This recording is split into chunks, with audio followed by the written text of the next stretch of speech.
when we first moved to Key West, we had Hurricane Irma hit Key West, and we'd only been there for about 3 months. And we decided that we were just going to take our 2 cars and whatever we fit inside it, that's what we would have. Because if everything was destroyed, we would have lost all of our things that mattered to us, right?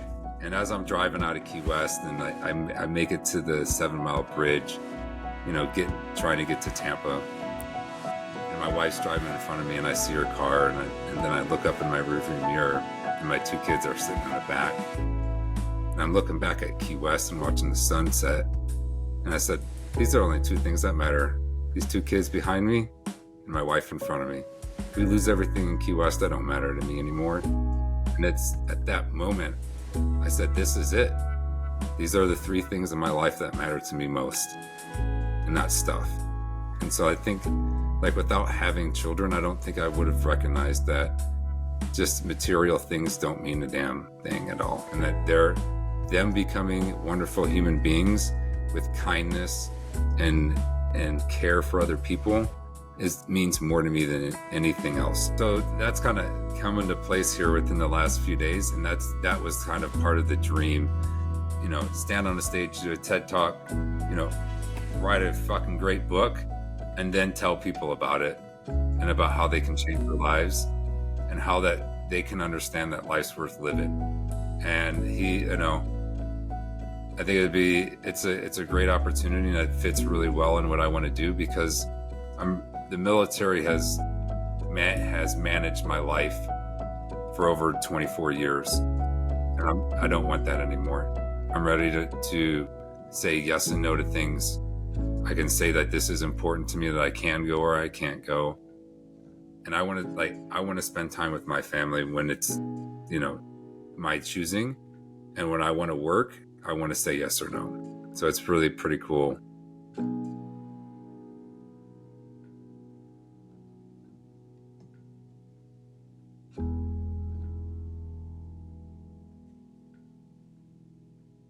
B-roll. Fabulous. So look at this. We're back together.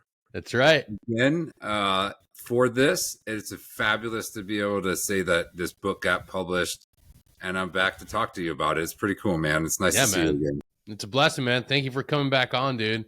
Absolutely love the journey you're on, dude. Where are you at in retirement-wise? So actually, I'll retire like the 30th of April. So I actually start here at 7th Group, the Red Empire time. Nice. In like September 1st. Oh, so man. There we go. We're there. And it's so there. That's happening. And so now the book coming out at the right time, and, just moving on to other things has all really, like, I put a lot of work into like setting it up this way. Yeah. So that and it's nice because with the Red Empire time, it allows me to establish something before getting out. It gives me a good 6 months to work on. So I kind of backwards planned on that to get, this book completed in time.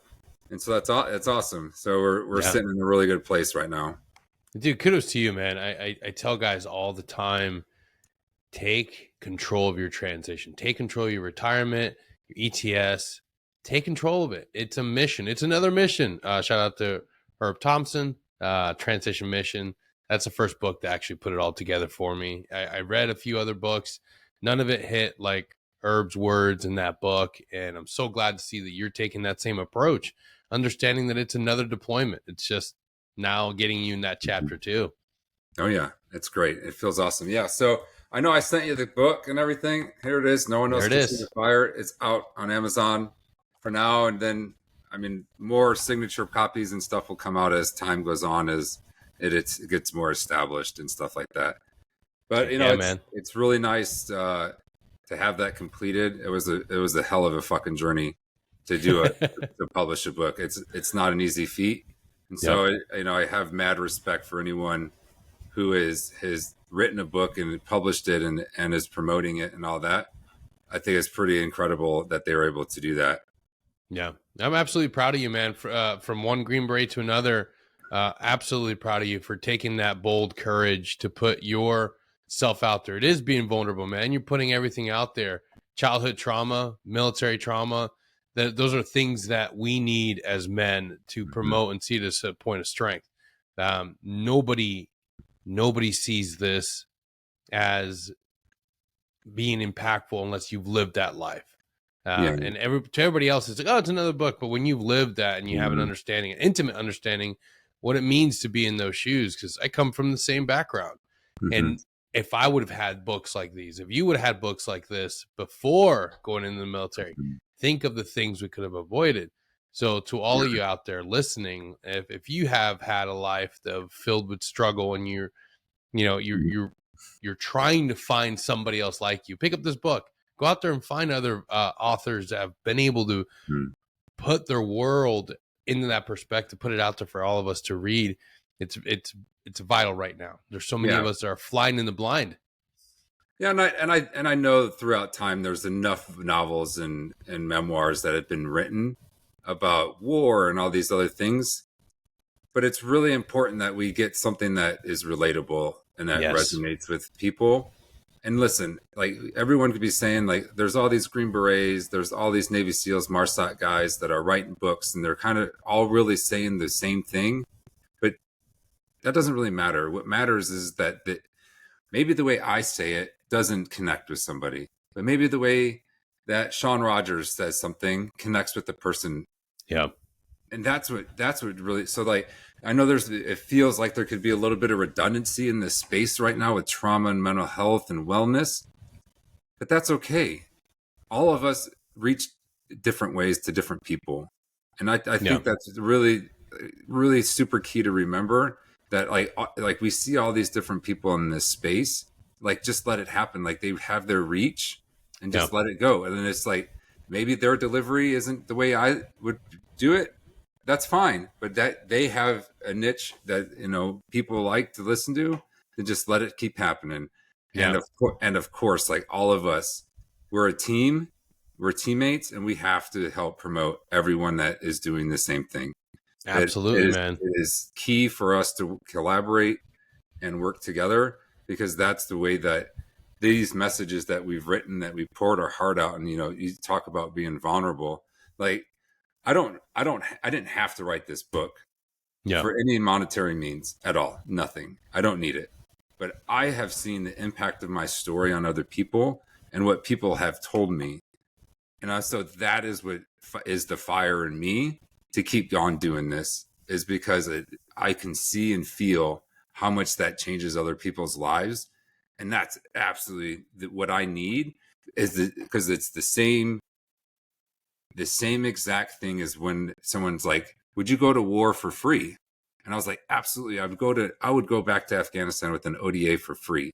And that's how I feel about promoting this book and putting it out to the world. I want to do it for free. Like, this is for the people. This is for them. And like Magnus Johnson, who's the owner of Mission 22, he's like, this book is for us, Trevor. Our guys need to read this book because it speaks to us. And we need heroes too. It's, believe it or not. It's 100% true. We grew up thinking that people like us don't belong in the 1% of the 1%. I know I certainly did. Growing up from a very similar background, if you grew up abused, if you grew up in poverty, you don't think you're ever going to amount to anything. And you always feel like an outsider when you're sitting in these ranks. I know I did. I looked at the people I served with as giants, as absolute fucking invisible giants. And not to say that they weren't, but you hold teammates in a pedestal. You put them, even if you don't like the dudes, you see them as being better than you, because you're like, oh man, like I come from nothing. And then you realize on the backside that a vast majority of our brothers come from the same environments. And that's something that if we talk about more, we understand that we can actually give those individuals on the outside that understanding of like, you are good enough. It doesn't matter where you come from. It doesn't matter all the trauma you've gone through. You can achieve this. You belong here too. And that's something that it's vital to understand, that within the suffering comes the ability to have these awesome arcs of post-traumatic growth that you see guys like Sean, like you mentioned earlier. Great book. You wrote an amazing book too. And just like yourself, we're part of this brotherhood that needs to embrace the idea that it's okay that we have grown and developed in these harsh environments, Yeah. and we can heal and we can overcome. And I totally respect the like guys being quiet for 15 years. Yeah. I really do. But there's the point where that story, your perspective, the things you've lived matters to tell people. Yes. It does no good to go to the grave with these experiences and these stories. It does not. Yeah. Because what you write will go on for eternity and will change people's lives. Well, you'll never know. It's an infinite amount of number of people whose lives will be changed because of what you write. Yeah. And I 100% be like, you're not a good writer. That's okay. Like, your voice is what matters. Share your voice with the world. And if it's raw, if it's dark humor, like there is a group of people who love it. Yeah. Write it for us, and don't write it for the critics. Who cares? Like, that shouldn't matter to what your purpose is and why you're doing it. Yeah. Everybody says reading Stephen Pressfield and reading other authors that talk about that creative process, everybody always states, create something for you. If you are looking for the audience and what they want, you're not going to create something authentic, and the message is going to be lost, and you're going to constantly fight yourself in creating something, and then you won't finish it because it's not authentically you. It's not for you. When you started this, what was your writing process like? Oh man. I started like writing this when I was in college. Really? And it was just like, I had a lot of depression, and I was like, I'm just going to start writing. Yeah. And I stopped for a while. And then when I was at the National Defense University, I wrote my thesis on the impacts of PTSD on SOF. And it was like 50 pages long. So I had started writing again. And I think that when I was in rehab, that the impact that I saw on people started me writing again. But the real catalyst that made me really want to write was doing ketamine at a clinic. And that was like, it sparked it like this. I have to do. I'm going to just, and so then I wouldn't call it necessarily journaling, but something could come up and I was doing something, I just started writing about it, and it just grew. And then it took about 2 or 3 years to like compile all these stories together. And then, going to do the TED Talk happened. And then like that original script was like 90 minutes long. And they're like, you can't talk for an hour and a half, Trevor. It's not. I'm like, I got so much stuff I want to tell the world. And like, all right, we got to zoom that back down to 14 minutes. So doing all of that helped. That's a lot. to do this. And then I had a great teammate, Kim Scott, reach out to me at that whole TEDx Portland piece. And she's the author of Radical Candor. And she was like, I want to help you, do this book. So one thing is like, there's an internal discovery, like you got to do this. And then the even bigger part is that the belief from other people that this needed to be done, and the support from people outside of who I am and outside of my family that were like, this is important to do. Like you can change the world with this. And I just held on to that, and I just kept going, and months of editing and rewriting, designing a cover and stuff. It's hard, and it's long, and you go all, you got all the waves, ups and downs, and some days it's hell, and other days that this feels right and everything flows. But you just got to grind through it, man. Yeah. It's like the trek. Like, I know if I just keep stepping, it'll all be over at some point. It's going to end. I don't know when, but as long as I keep walking, it'll be done. And that's where I really feel like a book is like, I know what the beginning is. I can't see the end, but through time, the end becomes even easier and easier to see. Yeah.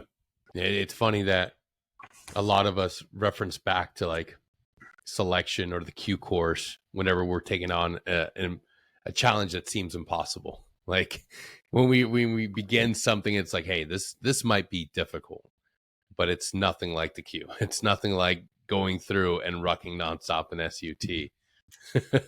Yeah. So there's no physical pain anymore, but the mental Yeah. struggle is almost harder than that, because at least out there I can be at Hoffman and like I'm by myself and I can just be outside and we're Yeah. just walking. Now it's like I'm putting words to paper and it hurts.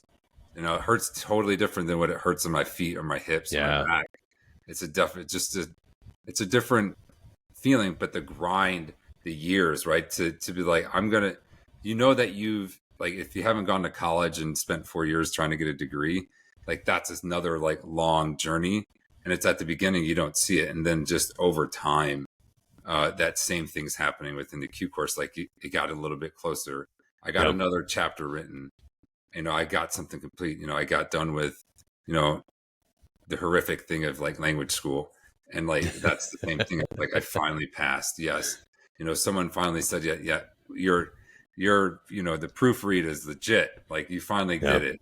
Like we got something that's worth like showing people. And that's like Yeah. what I feel like we get at the end of the Q course. It's like you stand in front of the world and they're like, this is what we've made. Yeah. And What was it like revisiting your past and going back and having to go through that childhood?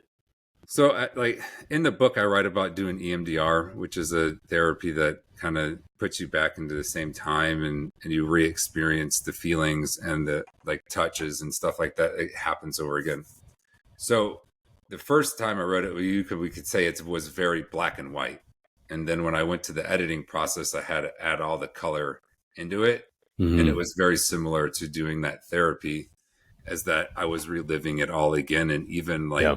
And that's like talking about the smells, that's talking about the feel of things on my skin or the way I saw things, and just adding those descriptive words into it was hard. That was probably one of the hardest parts of the writing process, was adding all that stuff, because I was told it was like it's for the reader, to put the reader in to where you're Yep. at. And my editor Tara McGuire was like, it's not for you right now. Like this is for the person to really experience what you're saying. So you got to put it all in there as best as you can. Yeah.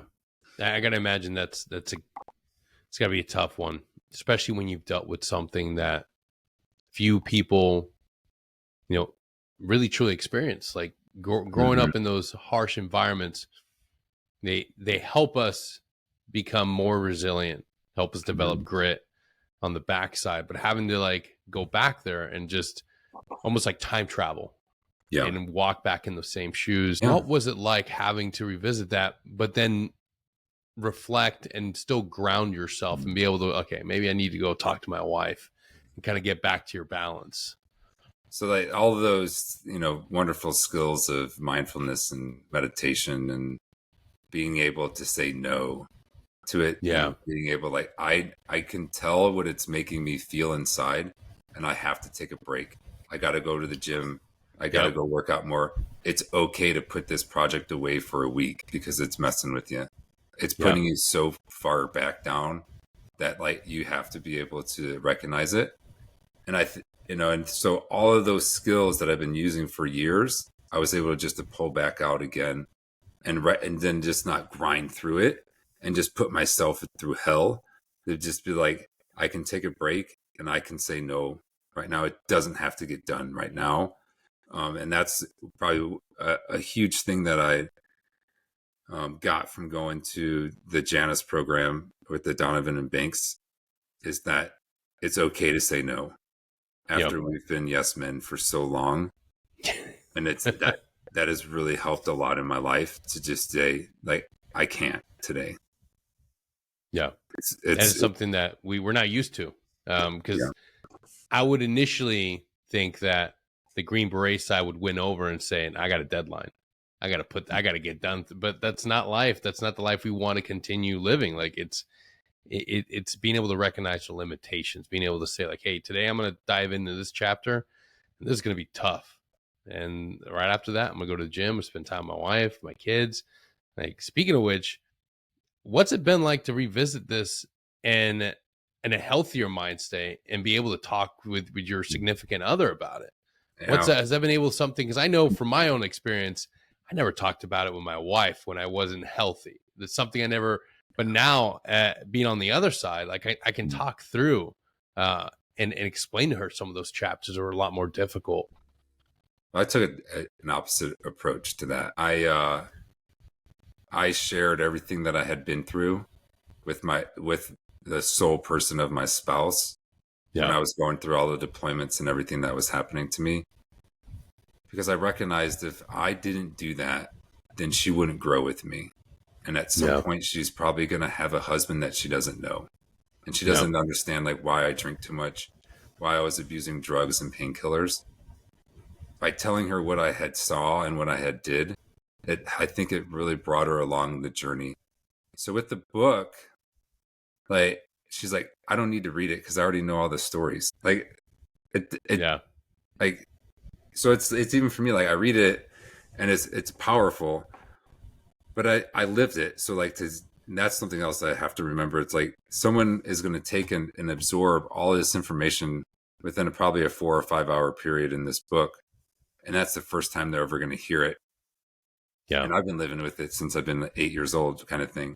And so I have to remember that, like when people are like, "I can't believe you lived a life this way," like they haven't lived it as long as I have. So I have yeah, to respect that feeling that they have and be real. And I've had to learn to be really like cautious on like their feelings yeah, as well, and like reciprocate like that. How they feel is important, that they have a good response from me.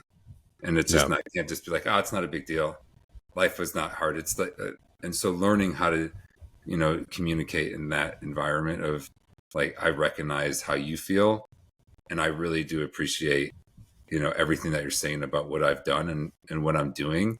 Where 2 years ago, when I would talk to people, I was just like, it's not a big deal. I mean, I appreciate it, but you don't have to say those things. And now it's a little different. yeah, yeah. Revisiting the life you've lived can really put things in perspective, and it realizes like Mhm. we can talk about it openly, but there's got to be some difficult things that I would imagine when you go through the chapters of the addiction, going through the chapters of you know, the ways you used to cope.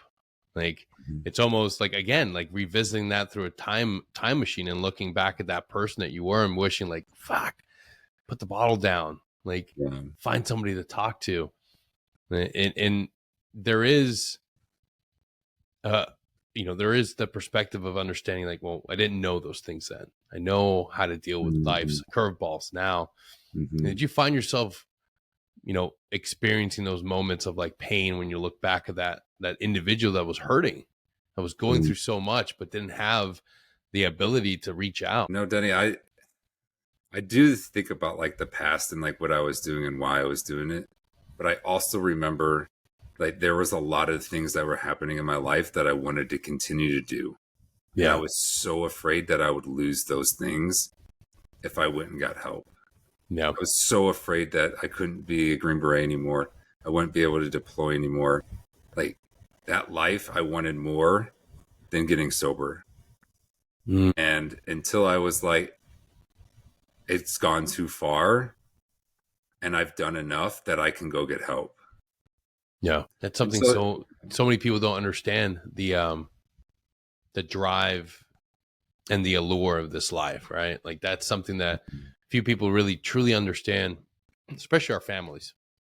Like, why are you willing to kill yourself for this? Why are you so hell bent on just tearing yourself apart to be on this in this path in this profession? And it's so hard to describe it. Only the other people like athletes and 1% individuals like truly understand it, but it's yeah. so addictive. So with the Olympics, I've and they've done a wonderful job about mental health and about what it Yeah, means to be an athlete. And I've been contemplating about this like medals system. And I'm yeah, like, bronze medals, silver medals, and the gold medal is like a silver star, a bronze star, mm, and a medal of honor.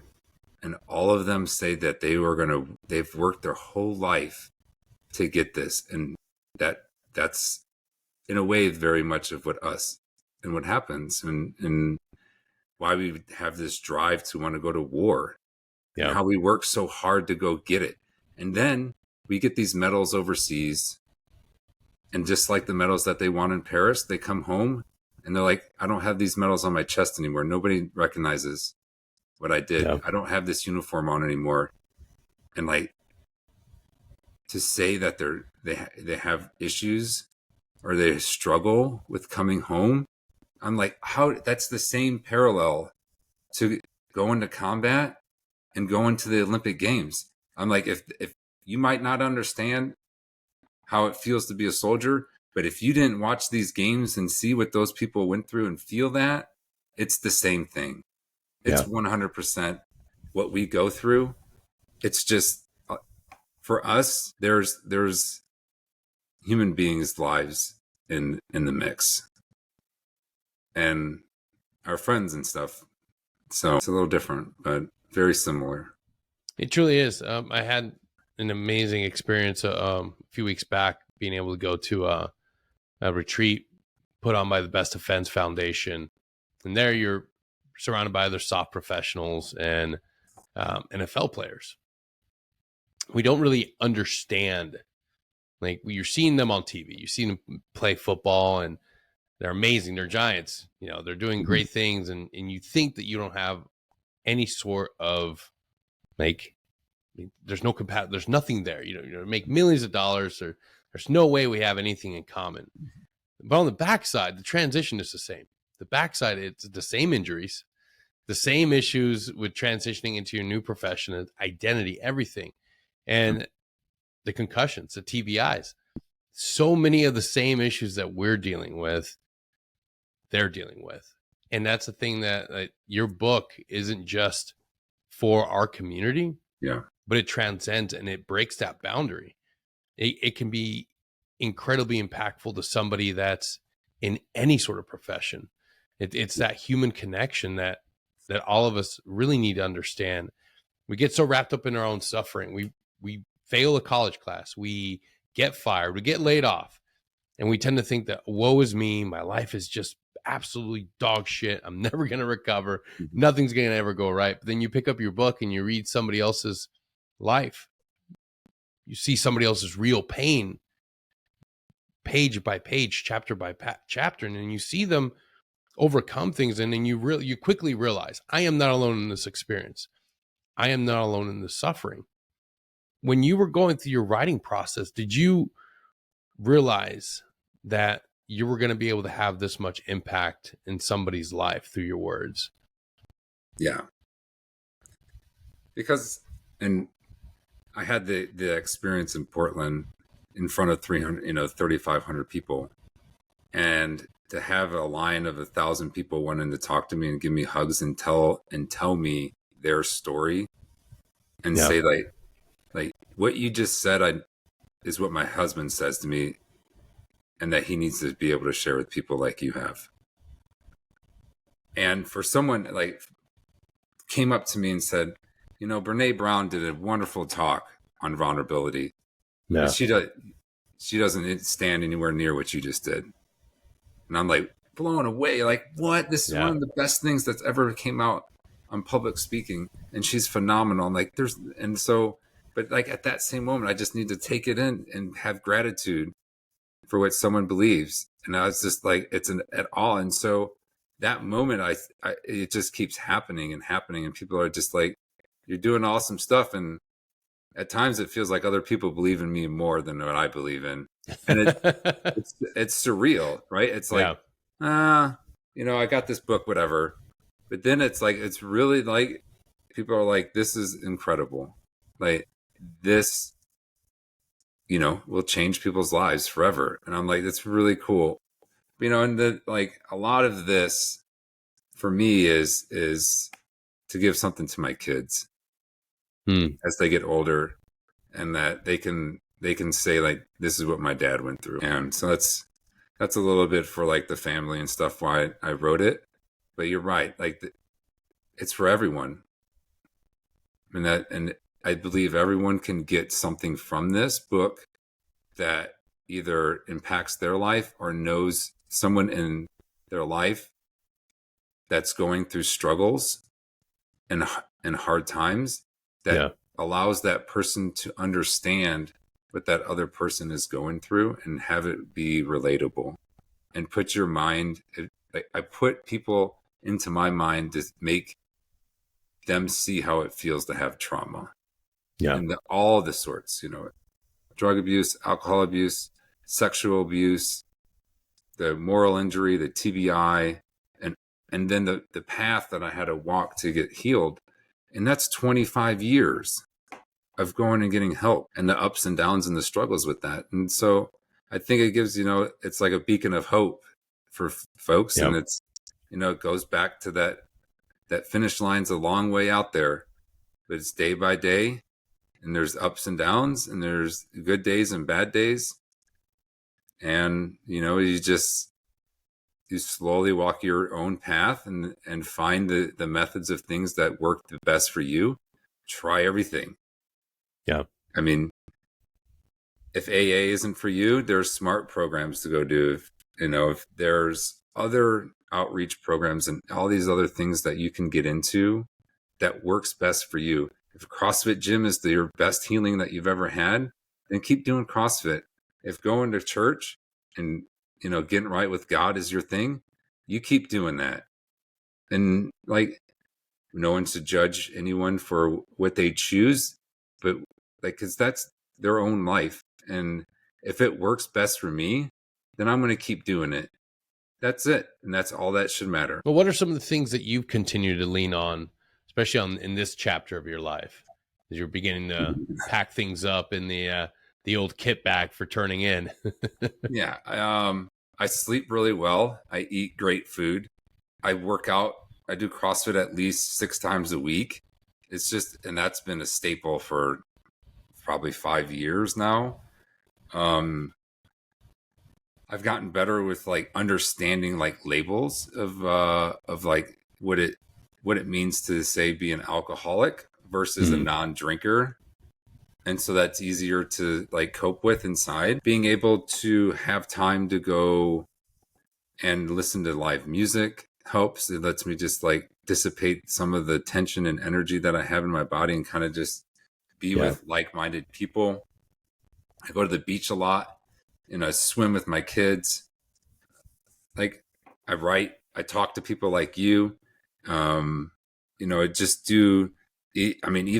to me, social media and stuff like that, it's starting to feel like a job. I know. Right? Dude. But I did. And so then putting those boundaries on those things as a job, the same boundaries I had to put on my job in the military, it's transferring into this business of being an author and a speaker and any type of media engagement. So, but I know that those things, those little clips, those little things are things that maybe not our generation, but there's other people that out there that impacts them. And so then it's, we talk about how that platform works.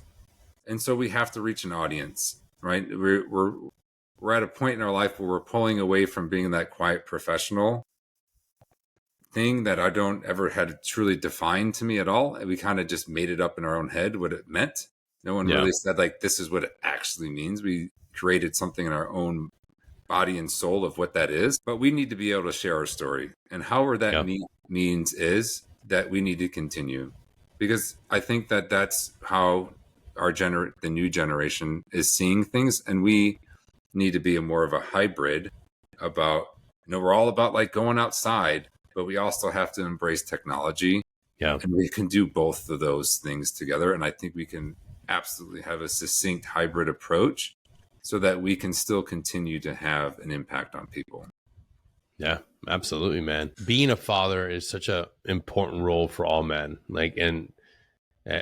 I know I didn't understand that when I was a young man, and I fell victim to the idea that life was all about deploying, being on a team and partying and riding Harleys. And that's all fun. But the greatest thing that we can do, and I truly believe it, the greatest thing we can do is become fathers and be loving husbands. How's being a father impacted you on this journey? How has it changed you? And dare I say, how did it influence you on what stories you put in the book and what you kept out? Well, I mean, the discussion of having children between my wife and I was a long conversation. I didn't want to have kids because of what I went through as a child. Yep. I didn't think that was something that I would be good at. I didn't think I'd be a good role model as a father. I just thought it would be a super difficult thing for me to do good. Not even great, just do good. But so having kids have really opened me up to see that I'm supposed to be a father. And what my becoming a father has shown me things I never thought that I would ever think about. So I just went down to Key West with my son, and our whole family went down there. When we were down there, we were spearfishing by the dive school. And at that moment, I was watching my son in the back in the water, and he'd been in the ocean for over an hour. Now Benjamin is only at this point 7 years old. And to watch this little kid continue to just dive under and try to shoot fish, I'd put his gun back together.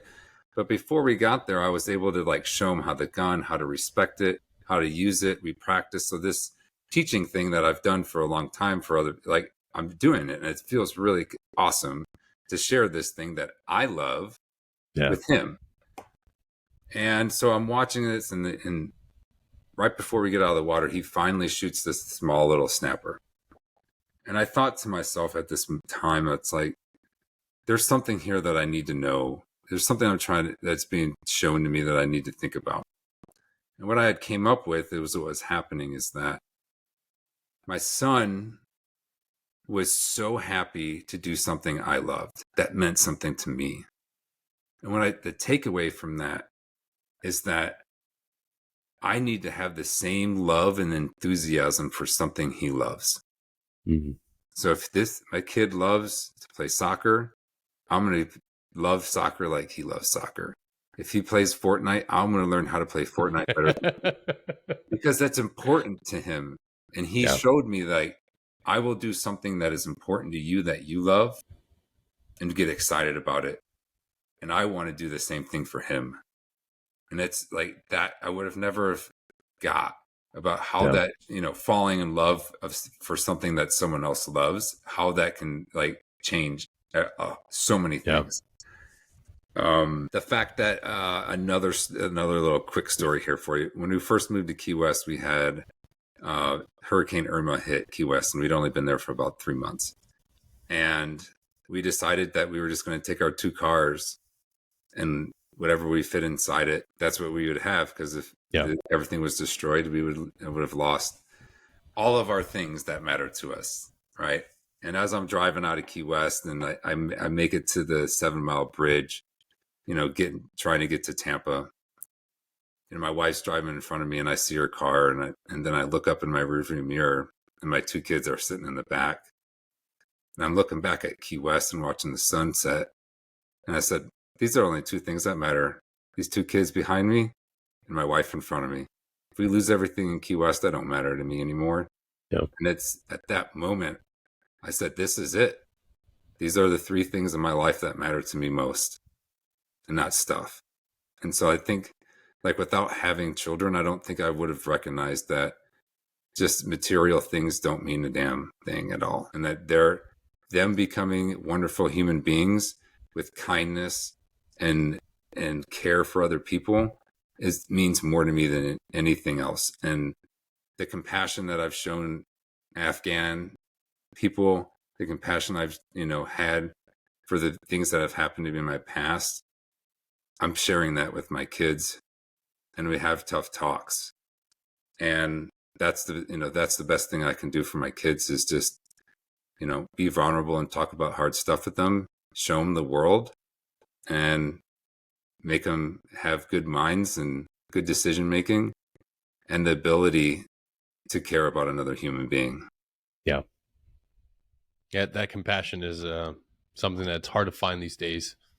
And it's who better to show the world than us? Like that's the one thing that a lot of people don't realize. Like if you can understand that you can be a hard, violent, strong motherfucker and still have the ability to be kind, caring, and have sympathy and empathy for everybody around you. It doesn't make you weak. It makes you a very intelligent and very useful, powerful male.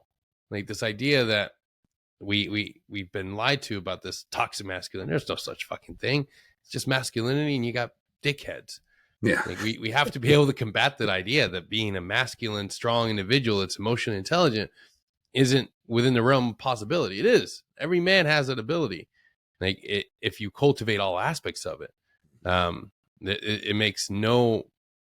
I think it was Jordan Peterson that talked about it. And there's no virtue in being a weak man that talks about kindness and empathy. Like you have nothing to do. You roll around on your belly. You can't fight or defend somebody. You're worthless. But you can be extremely strong, be prepared for violence, and be a kind human with emotional intelligence. And when you need to, absolutely be ready to wreck shop. And that's and I think that comes to us, especially when we leave the military, when we realize the importance of being able to say, oh shit, I have to be a kind, understanding, nurturing individual because now I have a family to take care of. I can devote my time 100% to my family. And we need more of that. We need guys to be willing to step up and be fathers and be husbands and realize that you can have both. You can actually do both. And I didn't realize that for a long time. And then I reflect back on those times as a young Green Beret where I could have been a great husband. I could have been a great teammate, but I just chose to focus on one aspect. And guys need to understand they can have it while they're in. Yeah, I think so. Like we talk about empathy, and like how does empathy, at the simplest form, shown to other people? And I believe that there's a real big reason why all of us get into this realm of art, right? Because art is the simplest way to show empathy to human beings. And so you can take art as talking to someone like you on these podcasts, me as a writer. Magnus Johnson, originally, he was doing art pieces and working with metalworks and all these other things. You got guys that are making leather products. You guys are making wood products. They're working with their hands and creating something that invokes a feeling into another human being. Like that, to me, that's the same thing as writing a book. There's a story that goes with all of this stuff that guys are making. And just take a second and think about that. Like if you're going to get something from a veteran that made that with their hand, ask them the story that goes behind it. Because we all know there's a story. It's just like the tattoos on our bodies. There's a story that goes along. And I think people should ask, tell me about what that means. Why did you make this way? Get the story that goes along with it. I think that's really cool. And I share you one of these things that just happened to me recently that is really impactful to me. So sometimes I've had a hard time like remembering the faces of like my family. If I just like close my eyes, I'm like, I don't know. It's weird. I don't know why it's that way. So I recently been like looking for flowers that remind me of each of my family members. And so my wife is in magnolia because I smell it and I'm like, I can smell her in it. And so now every time I see a magnolia flower down in here at Santa Rosa Beach, because they're everywhere, like she's there with me. Yeah. And so I'm able to take these things that will be forever in the world. And every time I see it, I am remembering who they are. And like my daughter has a lily because she has these beautiful like speckles. What is that? Freckles on her face. Yeah. And it's the same kind of like what it looks like. And she has this beautiful peach skin. And that's it. I saw it and I was like, that's her. And so just finding these things in our environment that remind you of the people that you love will be there forever. And that's something that has been really kind of neat to have because that my memory always comes back when I see it. And it just puts me through all the memories that I've shared with them. And I don't know why. I don't know why it works or what's going on, but I've really enjoyed being able to kind of search for the right thing that reminds me of them that I can see on a daily basis.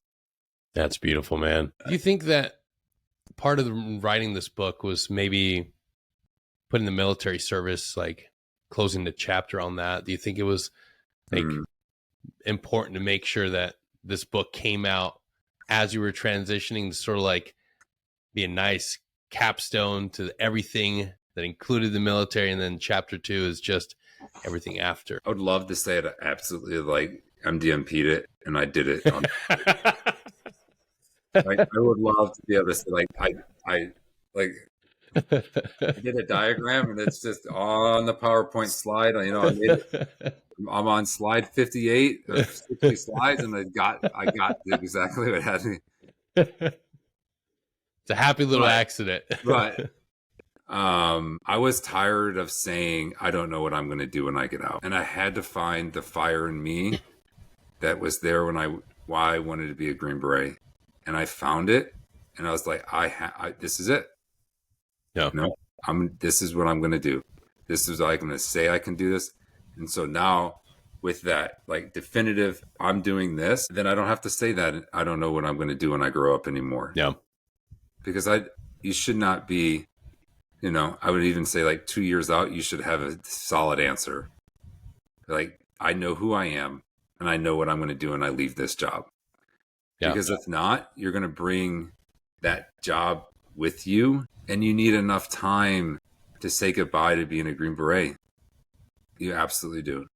Because if you don't, I don't know if you'll have enough time to do that, and the tools and the right help and the right professionals to be able to grow out of that period of your life. Like, and hopefully it's not like a traumatic growth session that you end up saying goodbye to being that professional, but it's better just slowly like fade away from that identity.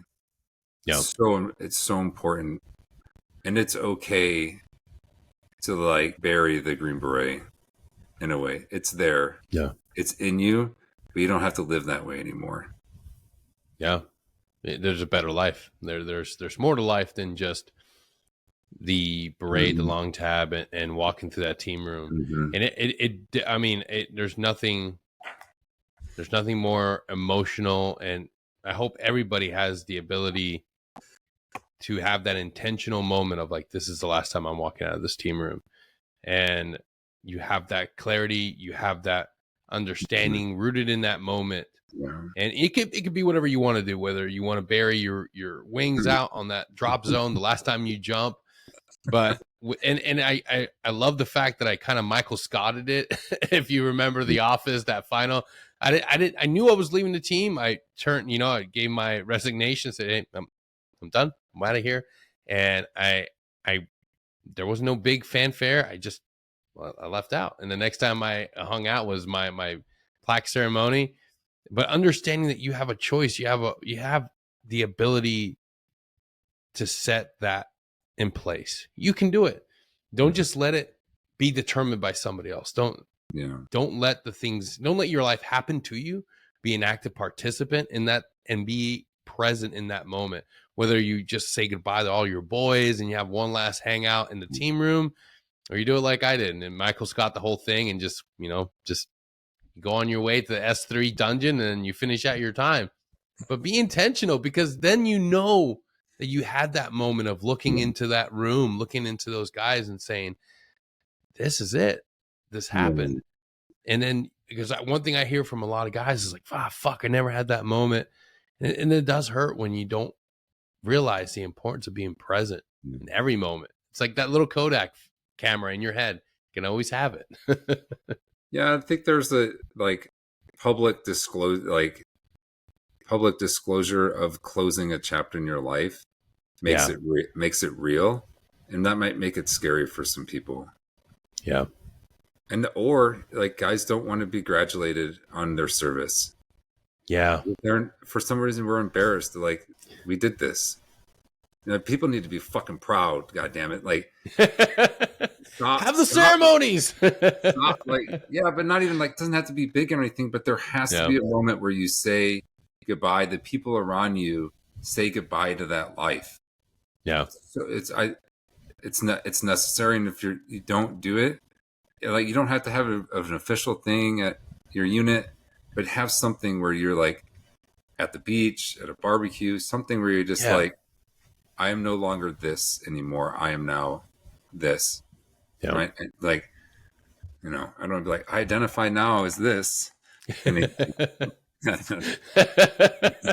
No transition thing that has happened here, but like, it's I think it's because it's not just for you, right? You have to. It's for other people as well. Yeah, man. And then as you're starting this whole new chapter, as you know, Red Empire time is coming. What are you excited about in the future? What else do you got worked up besides the book? What's the next thing? What's the next endeavor? The next ridgeline, as they say. So I just got off the phone with Nick Lavery, who owns his own like speaking company, kind of like what Jocko is doing, and he's in the works of offering me like a contracted speaking job with his company. Nice. Because like, me and Nick have talked for a long time, and he's been a great mentor. And I mean, to put him be the, you know, primary instructor at dive school when he went through was a hell of a feat. And like, if you don't know who this guy is, like, he's, you know, above the knee amputee that went through CDQC and absolutely crushed it. And I've never seen anyone want this bubble more than that guy. It is absolutely just, I'm at awe of what I saw in that pool happen. And so what I was wanting to do is just to be like, I wanted to be a person that talked about vulnerability, emotional strength, about recovery, mental health issues and stuff like that, and be like pulled out. I don't want to work for someone like 9 to 5, and I don't want to like do any of that, and be like, hey, we have a company that needs a guy like you. Come speak, do an engagement, do a workshop, and then I just come back to my life here and do my own thing on the side, and go fishing, or, you know, do book tours and things like that.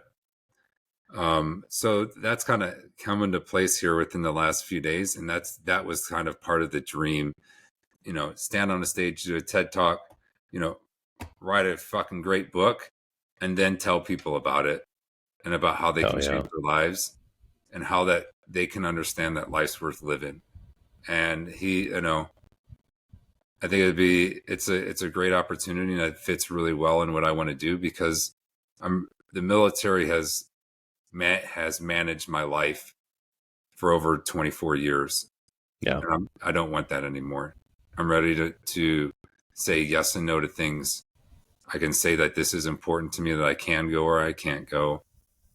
And I want to spend time with my family when it's, you know, my choosing. And when I want to work, I want to say yes or no. So it's really pretty cool opportunity that I hope, you know, comes through here. And I should know more about that probably by the end of the year. Hell yeah, man. That's awesome, dude. Again, the name of the book is No One Else Can See Your Fire. Trevor Beaman. Thank you so much for coming back on, brother. It's absolute pleasure. There's the book right there. And of course, you know, it'll be in the episode description, and on the YouTube video, you'll see it pop up right now in frame. It'll be right there.